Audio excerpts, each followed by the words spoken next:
But in any case, hello everybody out there, and welcome to another episode of That Film Podcast. I'm your host, David Weaver, and with me, as usual, is Brian Salazar, and James Blunt. Yay! Sound effects. I wish you would never found those.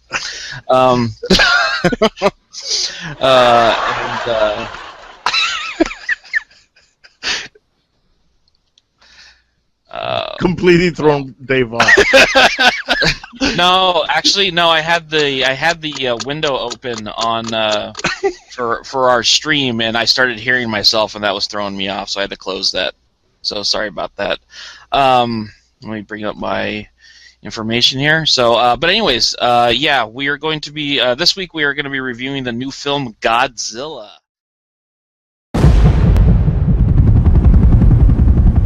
I realize not all of you have had hands-on experience. None of us have ever faced a situation quite like this one.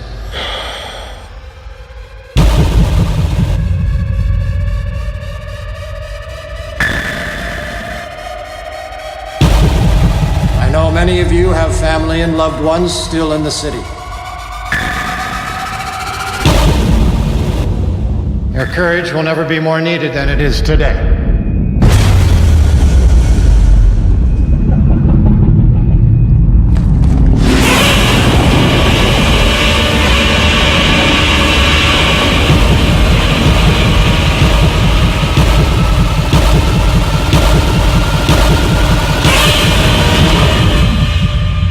Godzilla, May 16th. Experience it in IMAX 3D. So, James, you are leading us off this week, so the floor is yours. All right. So there was one specific reason why I wanted to lead off this week, and that's because I kind of have a little bit of history with Godzilla, and that's just because back when I was very young, like probably under 10, my uncle, I used to go visit my cousin, and when I would stay over their house, my uncle actually had a film projector. And, when I was thinking about this, I started thinking about, like, you don't realize how things influence you in your life. Because, like, it's probably some of those experiences with my uncle that kind of developed the way that I am about movies and things right now. But whenever I'd go over their house, my uncle would always bring out his film projector and aim it at the wall. And he had also gone to a carnival, and he bought one of their used popcorn machines. So he would make us like official kind of theater-style popcorn. And we'd sit and look at the wall, and he had reels of mostly monster movies, and especially he had Godzilla. And we spent a lot of time watching Godzilla and Godzilla versus Mothra and Godzilla versus Rodan and like the whole gambit, right? And so I spent a lot of my youth like into Godzilla. And looking back at it, they're probably, I mean, outside of the action of the monsters actually fighting themselves, fighting each other, there actually isn't like a really, really good Godzilla movie. Like, they all have some major flaws in some kind of way. Excuse me.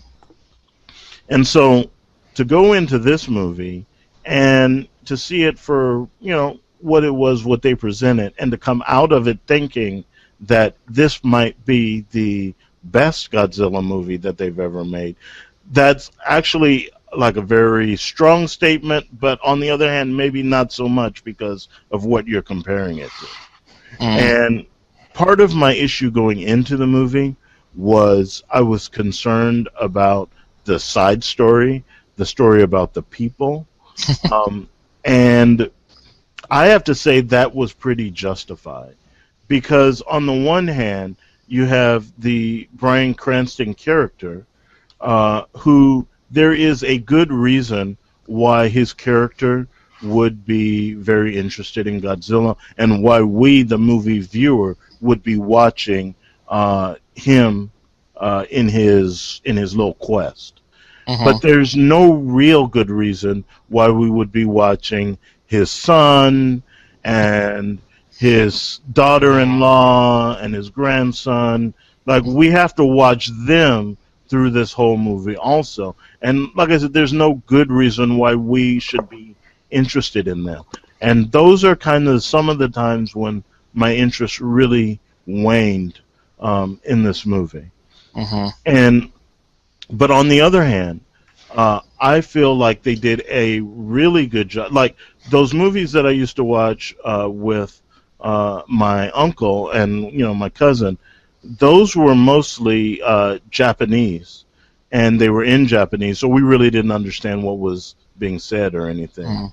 Mhm. But in terms of this movie and how they explain the Godzilla monster and any other creatures that we come across in this movie, I thought that they did an exceptional job at explaining where the creatures come from and like kind of why they are here. But then on the other hand, like I said, we have to deal with the humans and what their plans are and what they're trying to do.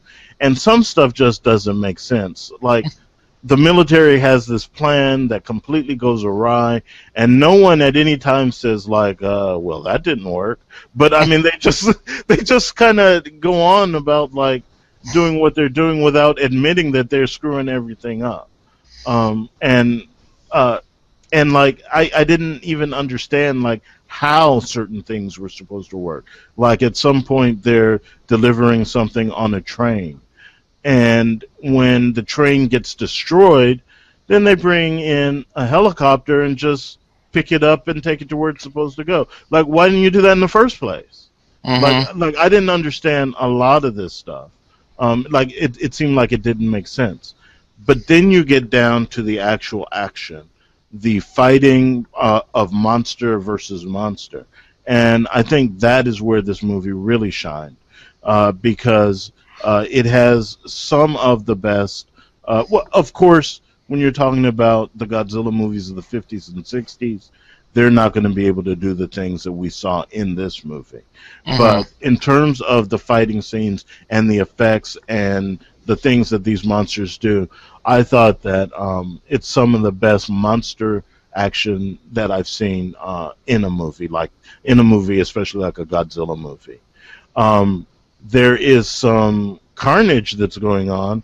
Like when you see the aftermath, you've got to think the death toll is in the tens, if not hundreds of thousands, Mhm. and that's not ever addressed. And I think that's a bit odd. Um, and then I have to have one specific complaint, and I felt this in previous movies, but now I really just have to say it out loud. Um, when Ken Watanabe speaks English, I don't understand him, and I listen, like I put one ear towards the screen, and I squint and I listen hard and stuff, and I don't know what he's saying. And like I mean, people have complained about like Jackie Chan and stuff. I've never had the issue listening to Jackie Chan as I've had with Ken Watanabe. And it's not to say that he's not a good actor, because he's a great actor, but his English is really killing me. And like this is the first time where I've really got to just say it.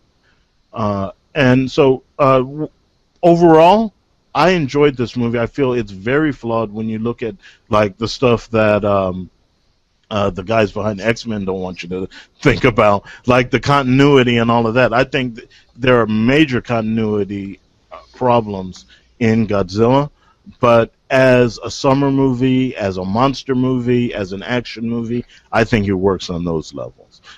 If I was going to give this movie a rating, it would probably be an 8. Wow. And so, what do you think, Dave? Um. Well, I mean, you said a lot of the same stuff I was planning on saying. Um. And I actually think you probably put it a lot better than I probably would have. Just to give a quick history on me, I mean, I also I watch a lot of the Godzilla movies, but I watched the dub versions that would appear on like TV and stuff during the 80s. But And I'm fairly knowledgeable when it comes to a lot of the Godzilla lore and whatnot. But like you, I recognize that those movies all have a lot of flaws in them. But I've always adhered to, like, there's a certain formula that a Godzilla movie needs to adhere to, which is basically, Godzilla almost always has to fight something. He always has to fight something, which is one of the many lists of problems with that 1998 film where Godzilla was portrayed as the bad guy and just under attack by humans. So they check that off in this. Great, having Godzilla fight another creature, awesome. That was a perfect decision. And also, each one of those movies also has, like you said, the human characters, and they're almost always disposable. I like to kind of call them like the exposition machine.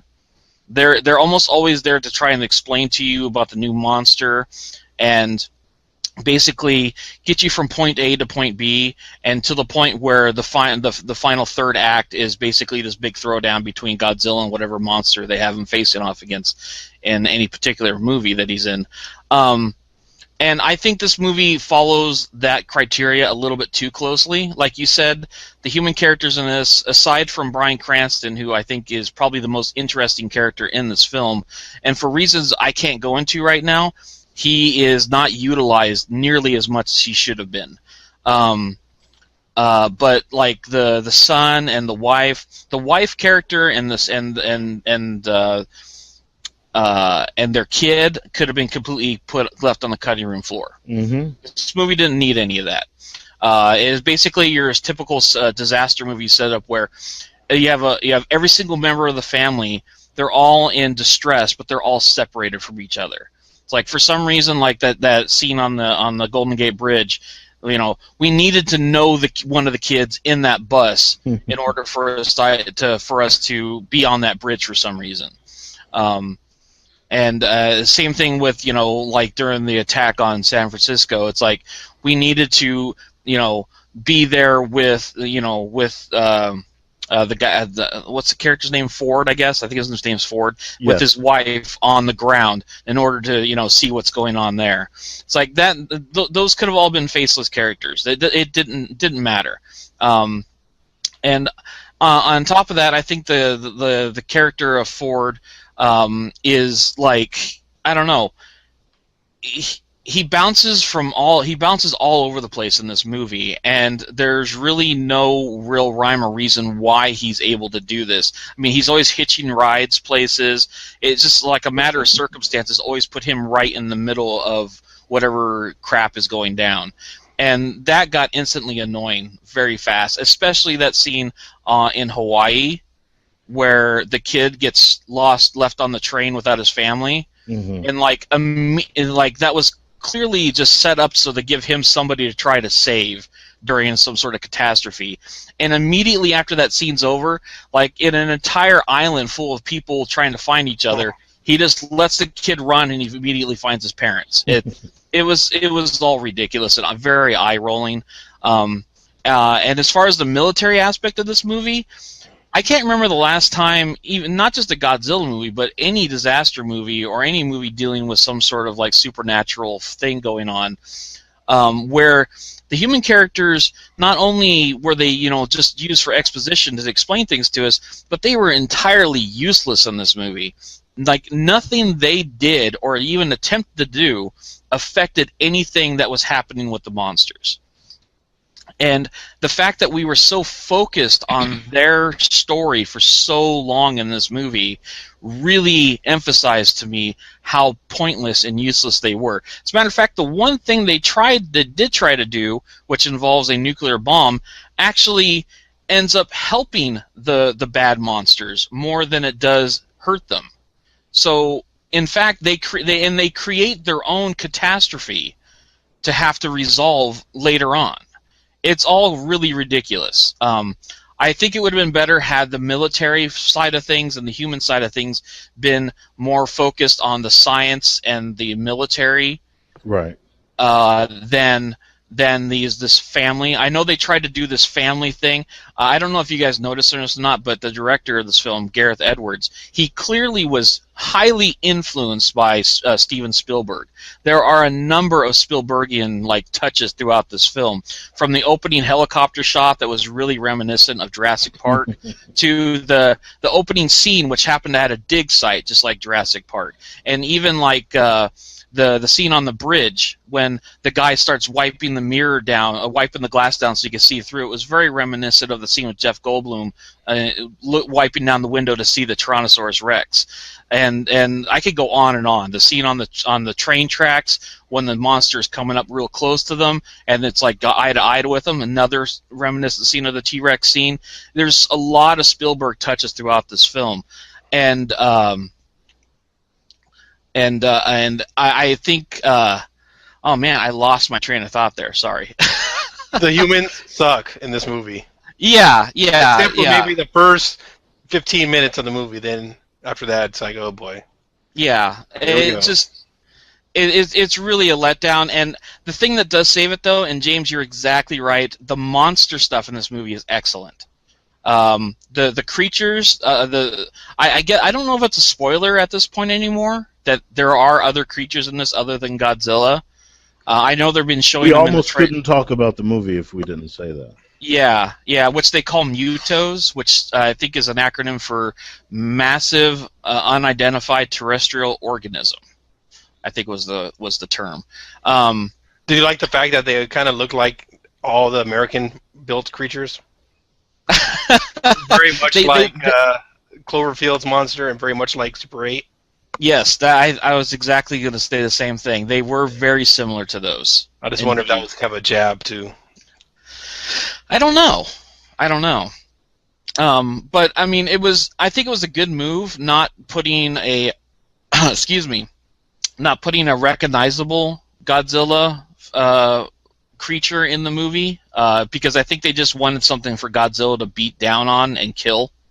So I think in that respect they serve their purpose. But I also really like the fact that the monsters themselves, I mean, there's not a whole lot of depth to this movie, but I like the idea that the mutos, the monsters, they're just these creatures that are trying to basically reproduce. And they're not actually maliciously trying to hurt anybody. They're just kind of doing what's in their nature.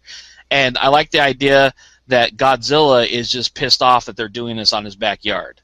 He just wants to come out and just shut them the hell up. It's like they're pinging out their echolocation stuff, and they woke Godzilla up, and he was just pissed off. I really like that's about as simple as their story is. For all the complexities they try to put in there with the human characters, the Godzilla story of the film is much more simple and a lot more entertaining. But I think the only problem with Godzilla, and we were talking about this a little bit before we went live, is the fact that this movie has so little of Godzilla. They tease and tease and tease us with the reveal of Godzilla, and then numerous times we get the shot of Godzilla getting ready to lay the smackdown, and they cut away. Away, yeah. And the first time they did it, I was like, "Oh!" And the thing with seeing the battle happen on the TV was amusing, funny. But then they did it again. Like, you get ready to fight, and they cut away again. Then they did it again. I was like, "Are we ever gonna see them fight?" And eventually we do get to see them fight, but we get to see them fight at the very end of all this. Like, we get to see the conclusion of the fight. We never actually got to see the fight. And anybody that watches those old Godzilla movies know the payoff for all that horrible human stuff, all the human character stuff, was that you got to watch like a 20 to 30 minute throwdown between Godzilla and whatever monster. Yes. And I just don't think that payoff was enough to make up for the crappy human stuff in this movie. There are some really great money shots in this movie with Godzilla. Hello? I heard a phone. And I'm muting my mic so you don't hear that. Like I was saying, there's some really good money shots in this. Like, the reveal of Godzilla's atomic breath, like the way that was shot and the sound effects, it's just awesome. And there were moments in this where my theater, they outright cheered. at like certain points, and it was awesome. That just goes to show you that even though with all those cutaways and everything, the build up to the final battle was still just about perfect when it comes down to the monsters. But yeah, once again, the human stuff not worthwhile at all. And once again, and James, I'm going to go even further with your list of things that didn't make any sense in this. The final scene with our main character, human character Ford, on that boat made zero sense to me. Like, first of all, they only had I don't know. Should this be spoiler section? Maybe. Okay. Yeah. Well, I'll wait to talk about that here in a second. Brian, well, if I would say I'm hovering between 7 and 8 on this. The Godzilla fan in me wants to say 8 because they completely made up for that disaster that happened in 1998. They really did a bang up job bringing Godzilla to life for American audiences, and I'm really happy about that. But as far as a movie goes and a general Godzilla movie goes, I don't know. Other than the production values, I find it hard to distinguish it between the other ones as far as quality of story goes. But I can tell you this much. You don't get nearly enough Godzilla action in this movie that you do from the other older movies, which was kind of a letdown. Which is the only reason I'm kind of thinking more of a 7 than an 8 at this point. Well, but still... to that point, Dave, I've got to say, I think they were concerned about if we see the monster slugging it out for too long, does it stop being special? So I think they wanted to hold it until the ultimate, until the finale. I think they're more afraid that they think audiences will check out, that they sit there and watch these monsters battle it out for too long. Like, I think there's something in the back of heads of filmmakers and script writers where they're like, if we don't show the humans again, people are going to not care about anything again. It's like, no, Godzilla is a character. He is the character. He is the star of this movie. So treat the script like that. We want to see Godzilla. And if you want to tease him, fine. But give us the payoff at the end. And, like I said, the payoff was there somewhat, but not nearly enough. But I see what you're saying, though, James. I really do. So I don't know. I have mixed feelings about how they handled Godzilla, how they handled giving us a lot of Godzilla action in the film. But I don't know. Brian, what were your thoughts on it? So I pretty much agree with what you guys both said. The characters are definitely the weakest part. But I wouldn't say all the characters. Again, I'm kind of trying to avoid spoilers and everything else, but if they would have focused more on Bryan Cranston as the character, it probably would have been much, much better. He was the only person that had, like, a personality. And it seems like he really legitimately cared about what was going on. Yes. He had a purpose. Yeah. Yeah. And I think they just blew it big time with the storyline with his son and his wife and kid. I mean, like you said, they should have just scratched that whole idea once the situation with Bryan Cranston happened, and just focus more on the military aspect and the guy that James could understand, and continue from there. I mean, the first time they broke away from the fight, I was like, and I think the theater did the same thing. They went, oh. And then they showed a kind of a funny clip of the kid singing in the background, and I go, okay, that's good. All right, I can wait for the next time in a fight. And then Vegas happens, and they did it again where a really funny scene happened with people not really paying attention because they're busy gambling, and you don't see any of the destruction or really anything except on a TV set.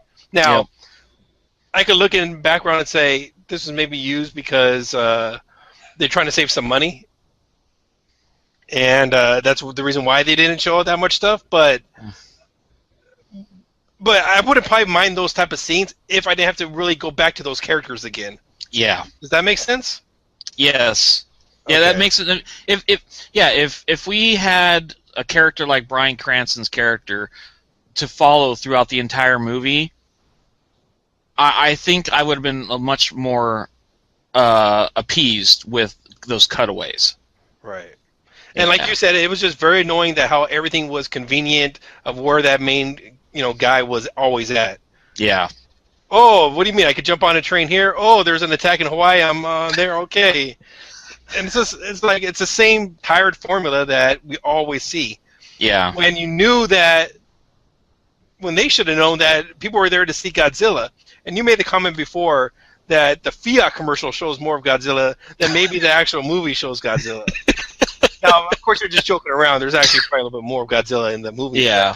You're not really that far off. It feels that way. Yeah.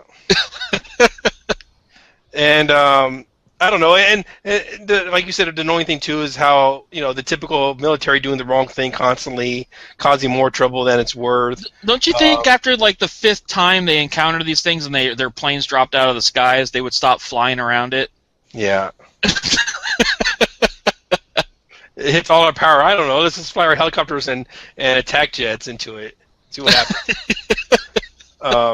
I did like the aspect, since we already brought up how he does have, I guess, villains to fight.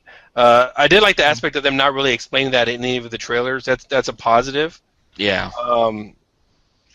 And I was already going into it thinking Godzilla is going to be the main villain of this movie, and it was kind of interesting to see this build up of what's in the cocoon and everything else, because I didn't quite understand what was going on until the Japanese dude spoke about a little bit of the background of how he's pretty much the watcher of nature and everything else. That's classic Godzilla, where they set up the villain creatures early on in the film, and then later they bring Godzilla into it. Yeah, but I wasn't expecting it at all. Okay. So that was cool. And I think the other problem too is that they had a kind of a hard time explaining where those villain characters came from. Did you guys completely understand everything about them? So I was trying to understand how did it all work out. I mean, they tried to kill Godzilla in the beginning of the 50s, right? Yeah. That didn't. Well, they didn't find anything. That didn't work. Yeah. The explanation that I understood, which is what I enjoyed, was that those creatures used to roam the Earth back in, the Stone Ages or whatever. And back in that time, there was a lot more radiation on the Earth. Mm-hmm. And when we started trying to kill Godzilla with the nukes, the nuclear power that was released actually woke up those other creatures who feed on nuclear energy. Because before that, they didn't have enough energy to kind of sustain themselves. But when we started exploding nukes, that they were like, oh, food. And then they started waking up. Okay, so let me just make sure I get it completely this whole story straight. They find there's 2 cocoons inside the Philippines, right? Yeah. Where there's that excavation going on and everything else? Yeah. The Americans take one of the cocoons. Yeah. And Japan took the other? No. The other one woke up and drilled its way to Japan. It was looking to a nuclear facility. Yeah, it was looking for the nearest food outlet. Okay. And that would cause the earthquake with Bryan Cranston's character. Yeah. Right? Yes. Yeah. Okay. And then what happens then? That same creature gets cocooned again? I think he started like what do you call it when a caterpillar turns into a butterfly? Molting or not molting. I don't know. Whatever that's called. It's I think that's what he did. Before he turns into a butterfly. So Yeah. Okay, so he kind of cocooned himself in this thing, feeding off of the energy of the plant. Yes. Yeah. Okay. And then he was ready to break away at the precise time that Bryan Cranston and his son were there. Well, okay. I'm sorry, Jan. I was going to say, it's like, I think they explain that actually pretty good, that Bryan Cranston's interest level only increased at that moment because of those signals he was getting. Yes. Yeah, so him being there was probably the only thing in the film that didn't feel like it was a convenience thing. It actually, story-wise, it made sense that he was there at that particular time. And then when the one creature broke away, then the other one in Vegas broke away as well. Do they not have anybody looking over that facility in Vegas? Yeah, the Vegas facility needs some new security. Because when you've got a breach like that, Do you think, and no alarms go off. I was thinking, like, the janitor going down the hall, he must have heard something. When you ran out of the hell that way. But Brian, the thing is that they were communicating, right. and once they actually heard from each other, then they both broke out. Which Godzilla heard, and then tried And to stop. Godzilla was listening the whole time. Right. As long as only one of them is talking, Godzilla didn't care. When they talked to each other, Godzilla said, "I better get out there." Okay. Yep. And we don't know where Godzilla lives at all. Basically, He lives in the bottom of the sea. Yeah. And I wouldn't go down there and mess with him because it seems like he's cool as long as nobody tries to blow him up. He's Well, it seems like grumpy. they were He's keep grumpy hitting when you missiles. wake him up. What did you say, Brian? They kept trying to hit him with missiles, Yeah, exactly. and he was like, "Whatever, leave me alone." Well, our Godzilla in 1998 or whatever died from missile blast, but Oh, that was horrible. the 3D. Fuck, man. Did you Please see put it on in your 3D, sunglasses Dave? now. Dave, Huh? did you see it in 3D? Now's a good time as any to say that I actually saw this movie twice this weekend. What were you saving that for? Huh? Well, I was going to lead off if I was opening with that, right. but I mean, this is a good moment to bring that up because I saw it both in 2D and IMAX 3D, so I was able to compare. And so we need to hear from him, Brian. Okay. I'll be quiet. Oh, my rating, by the way, is 7 as well. Okay. Okay. So the first format I saw it in, I saw it IMAX 3D, at a traditional, a real IMAX screen, mind you, and it failed my 3D test immediately. Where during a scene where people were just talking, I took off my glasses and everything was in 2D. Like there was no blur to the screen. Mm-hmm. So I was actually able to sit there and watch the entire conversation without my glasses, and it looked normal. So that immediately threw up red flags for me.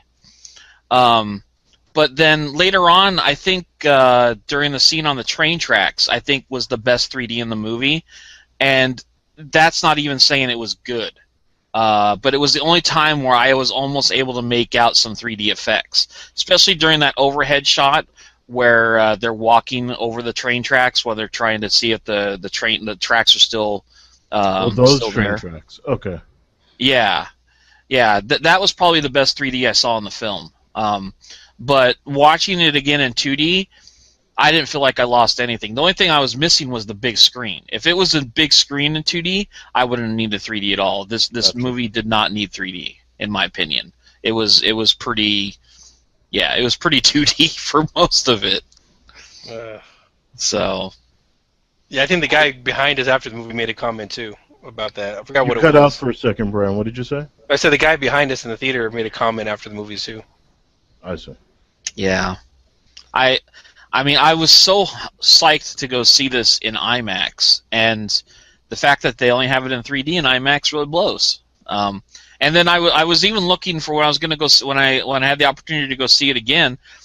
I was looking for a theater with a Dolby Atmos theater, and only those had 3D. They had no Dolby Atmos with 2D. So I was really upset that all this new technology they have out there that make these movies awesome, you have to always have the friggin' caveat of 3D with it.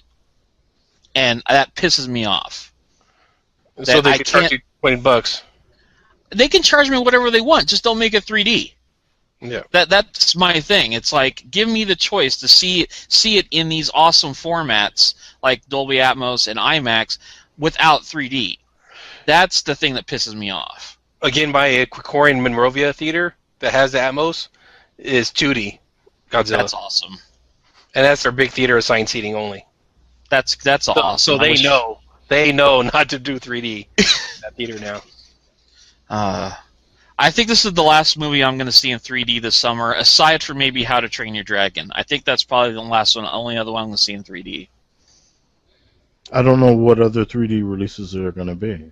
I don't know either, but I think Maleficent is.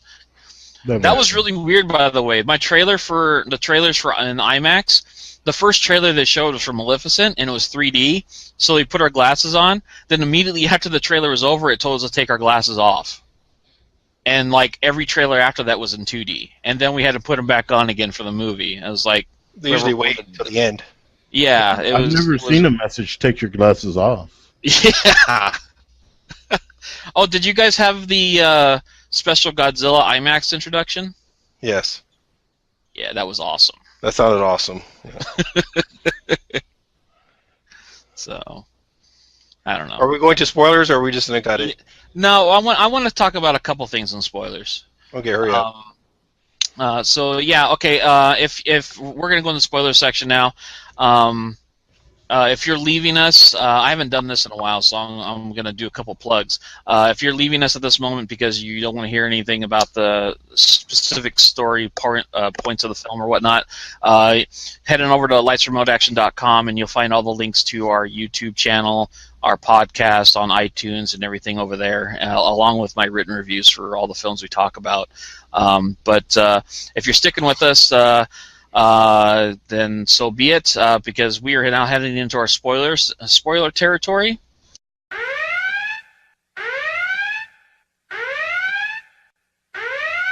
Let's see here. Okay, so spoiler stuff. First of all, I almost, like, in the first 5 minutes of this movie, I kind of wish I was with you guys, because I would have looked over to Brian and I would have saw him do the thing. For which part? For the wife. Oh, yeah. Well, I was hoping she was just make it. As soon as we get there, go five stories underground during these earthquakes. Yeah. Into the nuclear reactor. I can't remember the last time it was that telegraphed that somebody was going to die. I was more shocked that Cranston dies so soon. I was Okay. like, what? That was okay. Like Brian mentioned earlier, and without trying to, as he's tiptoed around, not spoiling it, that is the biggest mistake they made in this movie. But was by killing off the most interesting character and probably the best actor they had in this movie. Easily. And what I felt about it was, from a storyline standpoint, I thought the rest of the movie was going to be Bryan Cranston using his 15-year-old data, combined with all their new tech and fancy technology, to figure out what is going on. Mm-hmm. But I mean, as we know, they just killed him off. They make a couple of references to his old research back 15 years ago, and then there's nothing more down that road. Yeah. We're left with Ken Watanabe, which I don't know what he was saying, so I don't know what that storyline was. He was saying... But, yeah, I understood when he said that. But, I mean... Yeah, I agree that the killing off of Bryan Cranston and focusing on Ford, his son, who it took me a minute to figure out that was Kick-Ass. Oh, that was? Yeah. Oh my God. But anyway, I mean, focusing on that kid, like you said, I think it was you who said it, Dave, that's one thing. But then we have to focus on his wife and on his son, and the wife and the son get separated for the most ridiculous of reasons. I mean, yeah, the wife and the son get separated for the most ridiculous of reasons. Would you put your kid on a bus and you're like, okay, I hope you're all right? With a monster running around. Yeah, exactly. And at what point does he go, you're in San Francisco, buy a reactor, get away from it? Well, the entire movie, the two of them are basically separated, and they could never get into communication with each other, except for the one moment where he tells her to not leave. Right. And then...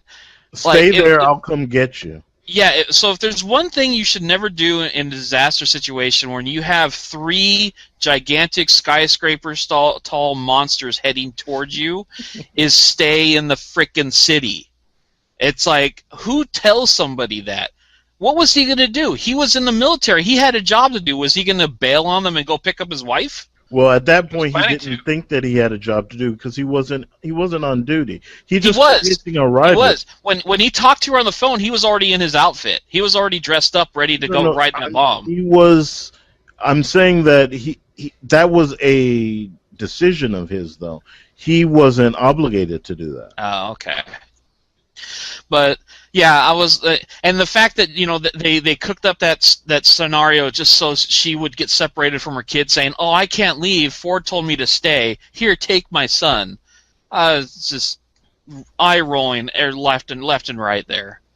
But the thing I was going to bring up about the ending of the film, which was basically the moment where Ford is on the boat and it's heading out to sea. Mm-hmm. And they look at the clock. It says there's 5 minutes left on the damn thing. And all of a sudden, like, out of all the people that are hurt and injured and lost in that city, a helicopter comes over him and picks him up off the boat. First of all, I don't even know how they knew he was there. Because that was, they had no idea where anything was happening. It was all basically like. And they said from the outset there is no extraction plan. There is no extraction, but yet they extracted him. So that was pretty good. But even more so, they made this is my biggest pet peeve with how horribly handled the human characters are in this film. And it would have been something so simple, and it would have actually given purpose for him to be in this movie, which is the entire movie they made mention that he is a bomb expert. Mm-hmm. And the finale of the film, he is on the boat with the bomb, and they couldn't find a way to make it so that he could actually disarm the bomb. If they would have found some way for him to actually disarm the bomb, it would have given so much more meaning to him being in this movie. Mm-hmm. It wouldn't have, and I don't think it would have fixed all the problems beforehand, but at least you could have said, like, oh, if he hadn't been there, that bomb would have went off. And on top of that, what I was saying earlier is that when it hit the Golden Gate Bridge, when it hit that kind of border, it had 5 minutes left. How the hell did that bomb get far enough away not to affect the city? Oh, it didn't. And now San Francisco is a radioactive zone. Because when they showed that diagram on the ship about how the wield of the bomb and all the area it was going to cover, that was ridiculous. Like, there's no way that bomb was not going to hit the city. The thing to do would have been for the helicopter guys to pick up the bomb and fly it out into the middle of the ocean. But they leave it on a boat that's drifting, basically with a brick on the accelerator that's going out to sea. Just radiate the water where they could bring more monsters up. Exactly. And so clearly now Fisherman's Wharf is gone, because who can fish anything out of those waters? But also the whole, it wasn't that far away from, it wasn't far off the coast. It wasn't. So San Francisco is now gone. Yeah, the Ford family is dead. Radiation poisoning. That was like, it was such a head scratcher that the entire movie you have a guy that they keep telling you is a bomb expert, and they put him next to a bomb at the end of the movie, and the one thing he doesn't do is disarm it. But I even take it before that, when they were in the lair with I give props to him for being the only one who thought to kill all of the cocoons. Yeah. So I give him that. Because, good Lord, what would have happened if those little things, there was like 100 of them, what if those had hatched? Yeah. Right? But the thing is, the military guys, you got some 10 or 20 military guys, come across the bomb in this lair. It has half an hour left, or however, it was 20-some minutes. Yeah. They've already established that it only takes him 1 minute to disarm the bomb, but it has this panel on top of it. They yank at it once and say, I can't get the panel off. Okay, let's just hike this bomb all the way across the city and put it on a boat and set it out to drift. Why didn't they use some time to try to get that panel off so he can disarm it? And even if it takes you 20 minutes to get the panel off, which I can't imagine it would, he only needs 1 minute to disarm the bomb. And why use the train to begin with to even carry the bomb? That didn't make any sense. Yeah, that's what James said earlier. Yeah, Yeah, it didn't make any sense. Grab the. Okay. Well, using the bomb in general is kind of stupid because, like the Ken Watanabe character said, they're attracted to the radiation. Now, they said that was part of their plan, that they were going to move it out to the ocean, and, out way into the ocean to lead them away from the city.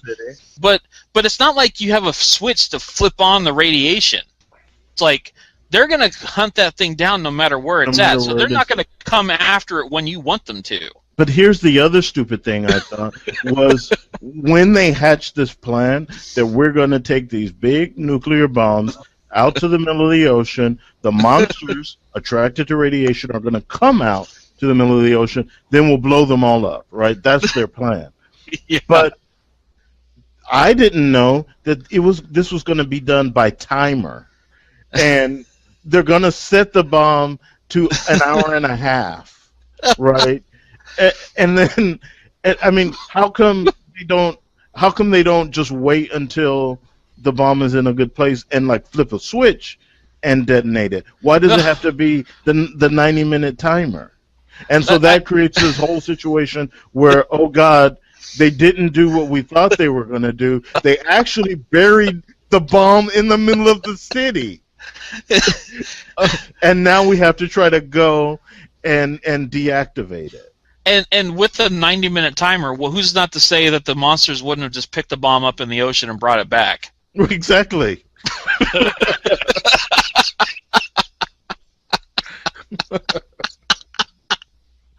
It's just, yeah, and that was really ridiculous. Also, when they armed the bomb, like it was almost like a knee-jerk reaction. They're like, "Oh shit, it's a monster! Arm!" Yeah. There was no reason for it. I don't know. The human stuff in this movie is so easy to nitpick. It is just like I didn't really pay much attention to it the first time I saw it, but the second time I was really like analyzing the human stuff and what was happening. And for the life of me, I couldn't figure out why the admiral of the ship that was following Godzilla would go on land. Like, I couldn't understand why he would leave his boat out there. He's a friggin' admiral. I don't know. I don't know. Is there anything else? I think I don't have anything else left. So that's how the sequel happens, right? They cause more creatures to come out. I guess. Well, did you guys see the Mothra Easter egg? No. When they're in the house back in Japan, when Bryan Cranston and Ford, grown up, are in their house getting his data, there's a shot of a fish tank, and there's like a cocoon in there, and on the bottom of the fish tank it says Mothra. Really? Yeah. I didn't catch it the first time I saw it, but the second time I was like, oh shit. What, they were... Mothra becomes huge? Is that what they're saying? I don't know if it's... I think it was just thrown in there for fans. I don't think they're going to do anything with it, but yeah, I thought that was kind of a nice little nod. So... But I don't know what they'll do for the next one. I hope they bring out one of his more recognizable monsters. The Three Dragon. Oh, King Ghidorah? Yeah. Yeah, that'd be cool. And go the space route. Oh, I don't think they can get that weird just yet. Aliens bringing monsters to fight Godzilla. It's a bit too weird at this moment. Yeah. It's not as weird as a giant dinosaur-like creature coming out of the sea to save mankind. Oh, and I got to say, for this movie, has a really serious tone to it throughout the entire thing. They're really trying to ramp up the seriousness of Godzilla. But my theater was well, I should say my second theater was really into how serious the movie was. But as soon as Ken Watanabe said we called him Godzilla, like, the immaturity of my crowd revealed itself. Like, they all just started laughing their asses off, and every time after that he said Godzilla, they all just started laughing, and I didn't know what to make of it, but it was kind of silly. Oh, and I have a real quick theater experience thing. I didn't even. I totally thought to bring this up earlier, but it's so insignificant, but really hilarious. You know how we always complain about people opening up their cell phones during movies? For the first time, I actually had somebody open up a friggin' iPad in front of me. Like I saw him like lift out his thing, and it looked like a folder in front of him, and then he opened it up, and there's this gigantic bright screen. I was like, "What are you doing?" How fast did he turn it off? He turned it off pretty quick, but it was still really funny. This like eminent glow came from his seat.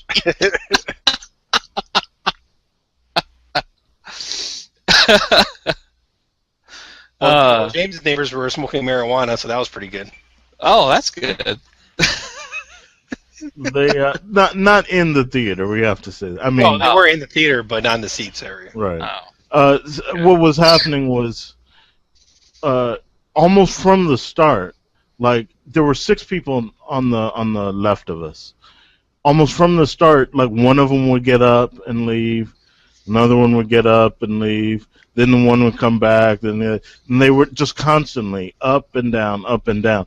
And then all of a sudden, I think it was about the time that Bryan Cranston and his son were going through the old Japanese city. Mm-hmm. They just all left. And I looked, and like the 6 seats next to me are all vacant. And I said to Brian, those people all left. And I even asked him, does the movie suck? Or like what? Like, because I thought maybe they just left the theater. And I couldn't imagine. Like, I just went with that. They completely left the theater. About 10 minutes later, they all come back. And I was like, well, that's weird. And I continue watching the movie. And I'm watching. And then I'm like, do I smell weed? And then I'm like, all right, these guys just went out and smoked out. Like, so that's I mean, that's it. I guess they were doing it one by one, and then they figured, let's just all go and huff and puff and make this movie a little more enjoyable. Ah, that's brilliant.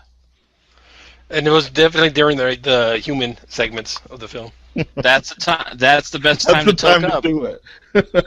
That's the time to toke it up. Guys are like, pass it down this way.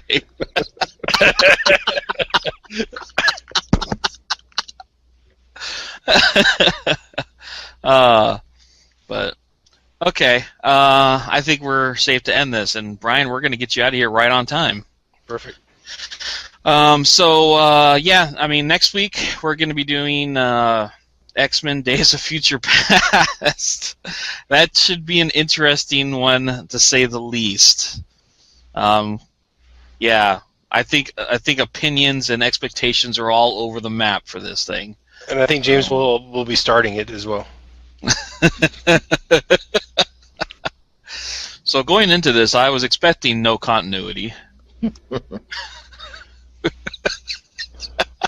That's exactly what I got. I may actually have a review for the Adam Sandler movie too. So Blended? Yeah, I got passes to see it, so I can see it for free. So I don't know what that means. It has to do with anything. Well, I'm just saying, it's like, I mean, I'll possibly have a review for that as well. So. I'm saying even with free tickets, I don't know that I would go see that. Oh, well, it's Adam Sandler. How bad could it be? But in any case, so yeah, like usual, go ahead on over to lightsremoteaction.com. Find any of our links to our YouTube channel on there for That Film Podcast, or you can find a link to our iTunes audio version for That Film Podcast as well as any of the latest reviews or any other content on the site. And we should start having weekly draft updates for our summer movie draft. So there's a link on there for that as well on the sidebar. So just click that, and you should get the latest updates for what's happening with that. But yeah, that's it. we're done for this week once again. So until next week, everybody out there, take care and have a good week. See you later.